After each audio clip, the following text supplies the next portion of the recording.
बानिए पाकिस्तान बाबाए कौम कायद-ए-आज़म मोहम्मद अली जिन्नाह का यौम विलादत। कराची में मज़ार कायद पर गार्ड्स की तब्दीली की पुरवकार तकरीब। पाकिस्तान मिलिट्री एकेडमी काकूल के दस्ते ने गार्ड्स के फ़राइज़ संभाल लिए। गवर्नर और वज़ीर आला सिंध की सूबाई काबीना के अरकान के साथ मज़ार कायद पर हाज़री, फूल चढ़ाए।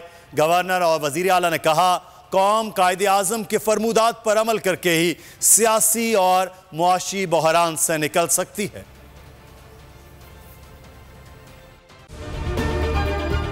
अगर ये वीडियो आपको पसंद आई है तो हमारे चैनल को सब्सक्राइब कीजिए और बेल आइकॉन को क्लिक कीजिए।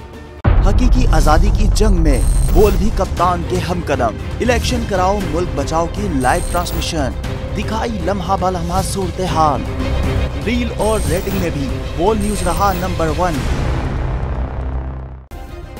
सब्सक्राइब करें और बेल दबाएं ताकि कोई खबर रह न जाए।